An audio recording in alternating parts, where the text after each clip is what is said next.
Hey folks, it's Jared Mannanen from the website TahoeTrailGuide.com. Today I'm going to answer the frequently asked question of how long should it take a beginner to become confident and comfortable going downhill on cross-country skis? Or in other words, how long does it take to learn how to snow plow so that you can come to a complete stop at will, on command, or as needed?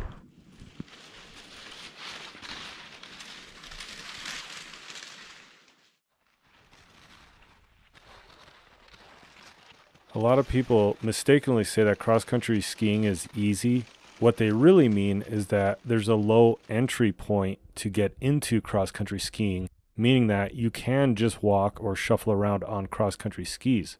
The problem for most people, however, is that once they reach their first hill, whether that means going up it or down it, they realize just how challenging movement on cross-country skis can be. It's this lack of agency or control over your experience that really stresses people out. And I totally understand that because nobody wants to feel like they're out of control, especially when their health and safety is on the line. The really short and unhelpful answer to this question of how long it should take you to learn how to snowplow is that it depends. It's a completely individual-based experience. You're basically learning something new, regardless of whatever experience you have in snow sports. Cross-country skiing, as I always say, is deceptively complex. Just about every element to it, at least if you're trying to perform proper technique, is challenging. The techniques are simple, they're just not easy to perform. It takes a lot of repetition and time on snow. And if you didn't grow up, for example, as being a cross-country ski racer in high school or college, or you're not a citizen racer after those younger years, there's a good chance that the idea of cross-country skiing is just a fun thing, a hobby type of an activity. But believe it or not, learning actual technique is critical to being able to perform any technique, whether it's downhill or diagonal striding, more efficiently and more effectively in the long run. So take lessons. Again, this is something new. You're not only incorporating technical knowledge, which involves understanding the mechanics of the cross-country ski that you're running, as well as new body movement. So it's not going to happen overnight. And you have to give yourself a little bit of a chance to figure this stuff out because it's not really intuitive. Again, deceptively complex, simple but not easy. This is just something that you're going to have to embrace and put a lot of time into, a lot of effort into practicing and training the specific movement that you want to learn. In this case, a snowplow, maybe a hockey stop, maybe a parallel turn or a telemark turn. All these things take time, and they're going to take even more time if you don't possess the technical knowledge or the specific body movements in order to practice the technique correctly. Trial and error in cross-country skiing without that technical knowledge can be a waste of time. And I don't just say this as a cross-country ski instructor, I say this as a lifelong practitioner of sports and martial arts.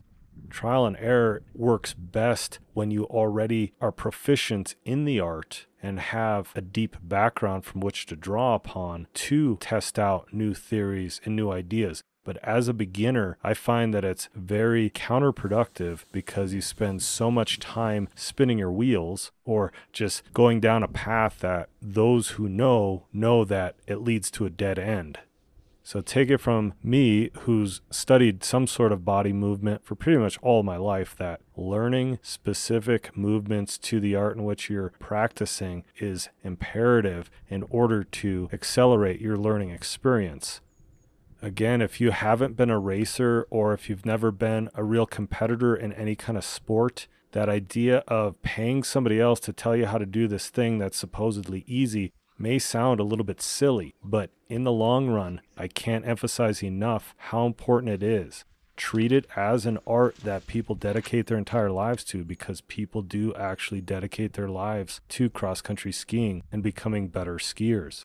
So I hope you see this little pep talk as being less about admonishing anyone for not taking lessons and more about inspiring you to dive deeper into cross-country skiing if that's something that you're passionate about. There are tons of tools available to you, whether they're online or in person, And those tools can help you become a better skier so that you can be more safe going downhill and access more terrain, which means overall having a lot more fun on cross-country skis.